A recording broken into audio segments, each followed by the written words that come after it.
Okay, so student loans really tried to get the best of me when it came to my home buying journey the first time around. But thankfully I persevered, but I realized that I've yet to have a video that talked about how I got out of that debt, how I got rid of $70,000 worth of student loans, and I went to HBCU. So if you are an HBCU grad, you already know what I'm talking about. So that's what I'm gonna talk about. I'm gonna talk about my journey from being denied from home after home due to my debt to income ratio to getting like one of the best deals that you can get as a homeowner, you know, in these current times. So if you are new here, hi, my name is Jocelyn and I'm the founder of Real Estate Prep, which is a community for first-time home buyers that are looking for the tools, tactics, and resources they need to confidently make the biggest purchase of their lives, and that it's usually their first home. So if you're new here, you likely haven't heard this, but I'm gonna tell y'all my story and I'm gonna keep it real, I'm gonna keep it raw. And I'll have a few tips on how to help you get out of, you know, debt if that's what you desire. I know that it stops a lot of us on this home buying journey, but it doesn't have to. So let's take it back to, you know, square one when I was getting started with my home buying journey. So I met my agent through like a speed networking event, and she was bomb. Like we hit it off as friends, and I was like, okay, I like her energy. She seems to be about her business. Maybe she can help me find my first home. So she helps me with the process. I didn't really know much. She was like, okay, like first step is get you pre-approved. So she helped me get all that stuff together, introduced me to a lender. Great. So I then get all that stuff off, and while I'm going through this process, what she doesn't know is that I was already paying off my student loans. I was paying off my car, and I had been saving, you know? So I'm like, okay, I feel like I'm at a good place in my life. It's time to buy a house, child. Didn't happen. So I got pre-approved, but I got pre-approved for a very low amount for the area that I was living in.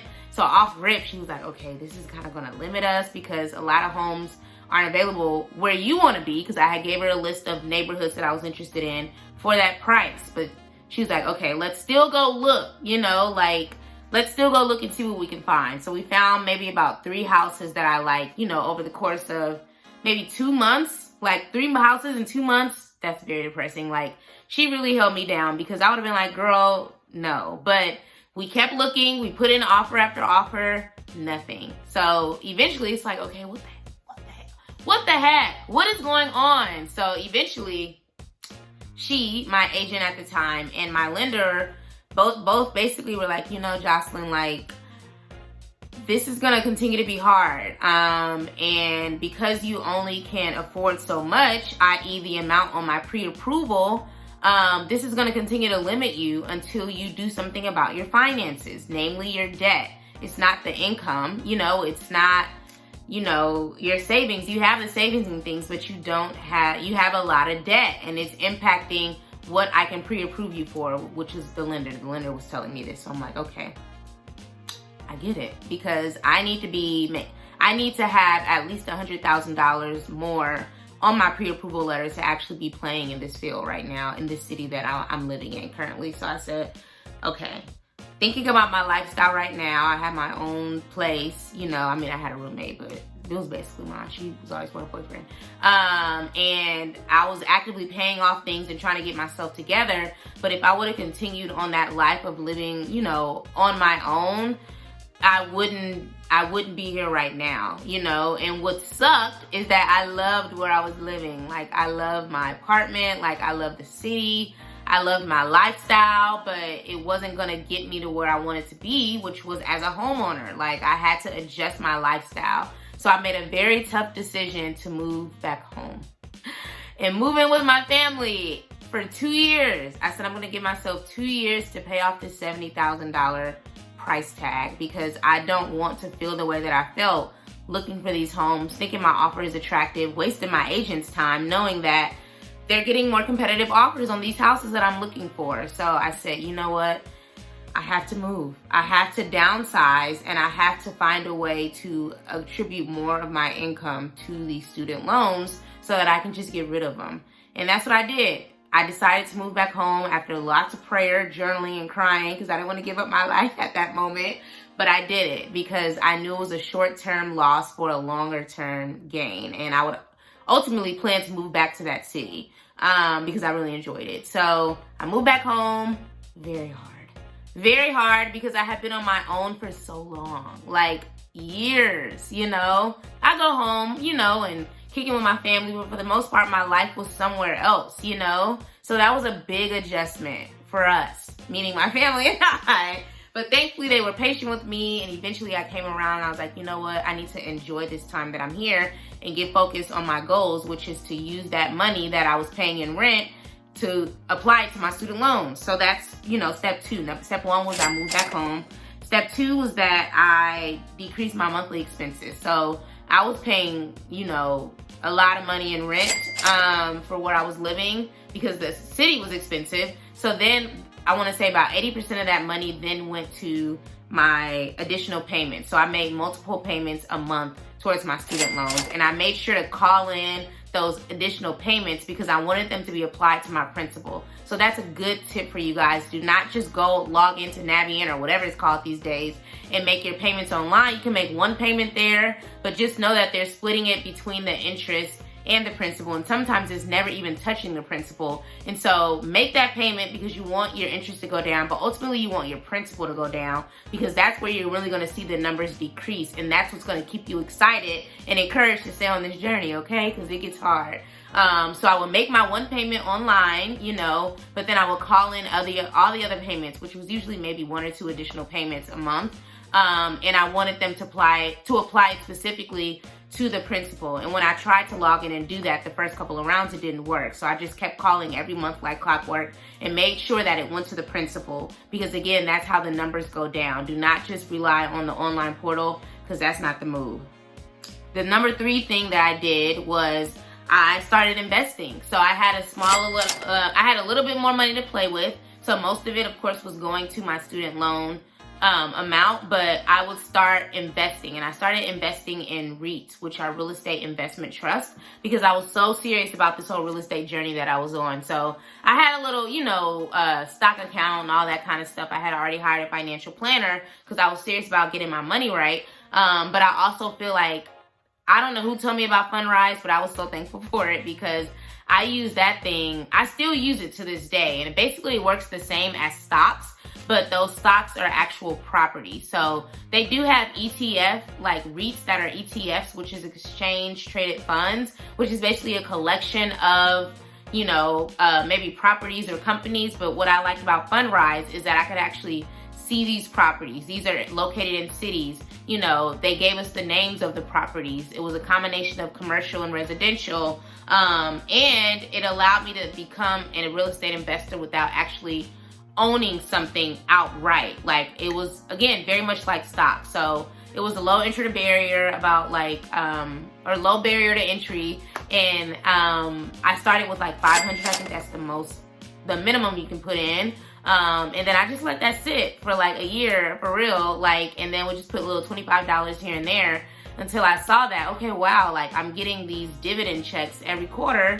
There's something into this. So now I've moved up, you know, the 500. I have much more in there now. I haven't been contributing lately, but I'm going to start doing that again, just continuously putting those $25 in, because I will then take those dividend checks and apply them to either my fund stash, which I'll talk about later, or my principal, you know, for my student loan. So Fundrise was a game changer. And if you're interested, I'll include the link as well as my referral code in the description. Very easy, but if you have any questions, please put them in the comments. Number 4 was I opened a high yield savings account. So a high yield savings account is similar to a traditional savings account, except you have a higher APY, which is the annual percentage yield, which is essentially your interest. So your money's making more money for you because the percentage is higher. Usually with traditional savings accounts, you earn maybe 0.00345, whatever, on the amount in your account, but that's pennies, you know, like that's not a lot of money. And I wanted my money to work for me. I was already working a lot, which I'm gonna talk about a little later. But I really liked high yield savings accounts because I saw that my money would accrue interest fairly quickly, and it would do it passively, which means that I didn't have to trade my time for money. That money was making money by allowing it just to sit in this account, and I needed that because after whatever else I paid in bills and, you know, student loans, the rest was going in fund. I had a fund stash account. I'll talk about that next. But the rest of that was going to my high yield because I was building up my house fund. I call it a house fund. Like, it's still still that. It's still that. So that was a game changer. And I'll include, no, I won't. But if you are interested in which one I'm using, just reach out or comment below and I'll let you know.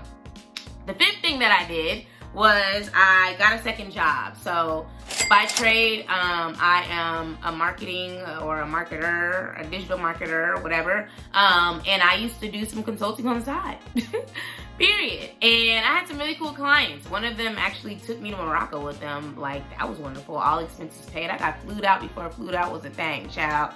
But I was working with them and they needed extra hands. I said, say less.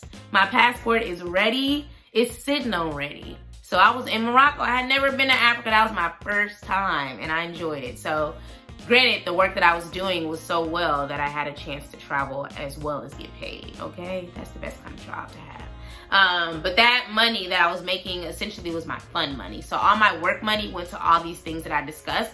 But I knew I wanted to have fun. You know, I wanted to hang out with my family, friends, take a few little trips here and there. I didn't want to stop my whole life, even though I did stop a lot of it. So all the money I made from that actually went to, like, half of it went to fun and the other half I'd use for all the other things that I mentioned here. And then the last thing was I created a fun money account.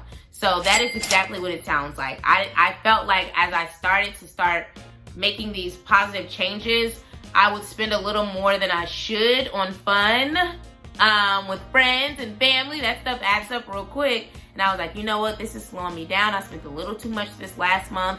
I could have used that for A, B, and C. And I was just laser focused. I gave myself 2 years. So I ended up opening, actually I didn't. I had already had an account that wasn't touched in another bank. And so I just renamed it. Everything had a purpose. Every dollar had a purpose over that year and a half, because that's how long it took me to do it. And I named it Fun Money. So I would then take the money that I got every check and I would move about $400 to that account. And once that $400 was gone, it was gone. I had to wait another 2 weeks until I could kick it again, you know? And that worked really well for me. It helped me to become diligent and understand where each dollar was going. Do I still do that now? No, but I also have automated my savings since then. So that makes a difference. My money is automatically going to my high-yield savings account. So that was a game changer. And I highly recommend that for those that are truly serious about getting debt-free. So after applying all these things, I ended up paying off my student loan debt, which was at $70,000. In addition to my car note, I still had a little car note left when I had moved back home. So I would say probably about $80,000, including the $10,000 that I owed on that. I gave myself 2 years. I got it done in like 18 months. Like 18 months. I was ready to go at the top of the year, and I thought it was gonna take me until like summer of that year. So I was just thankful, but it took diligence, it took consistency, lots of tears, lots of frustration, lots of not wanting to be in somebody else's house, but it all worked out because I'm now in my space. Well, I've been in my space, but I love it here. Like, I absolutely love it here, and it was worth that. And I felt like all those years that I was away from home, I was able to make up for them. You know, I have a godson, and just being there with him and building our own relationship, like, that matters now, because even though I don't live there, like, I don't know, I just feel like I have a better relationship with my family. Not saying I didn't, but when you're away for so long, you get so used to just doing things on your own. But I'm thankful for those 2 years that allowed me to, number one, become debt-free, you know, consumer-based at least. I mean, I have a mortgage on my house, but also it allowed me to build a relationship with my family as an adult, because I left home, you know, for college, never really went back. So that's my story, y'all. You can do it. You can do it. I did it. It was hard. I'm thankful for my family and my friends that helped me to see the bigger picture. I'm thankful for those small little trips that I can make, you know, to Atlanta, DC, wherever, like, just to unwind and enjoy this journey. I'm thankful for my friends at home that will pull me out. We'll go to wine bars, like, we'll go to festivals, like, all that stuff really helped me. So you got to be cognizant of who you're around and have people that are speaking life into you, you know, who understand your goals and are going to help you get there. So that's my story. I hope that this helps someone. I hope that it encourages someone. You can absolutely do it. It's just going to take a new strategy and a new approach to life. But again, a short-term loss for a long-term gain. So that's it, y'all. Please let me know if you have any questions in the descriptions. description box. Share with a friend who's eager to start their debt-free journey. And let's get this money and let's get these properties, okay? Because the prices are only going up. They are not going down. So I encourage you to move expeditiously.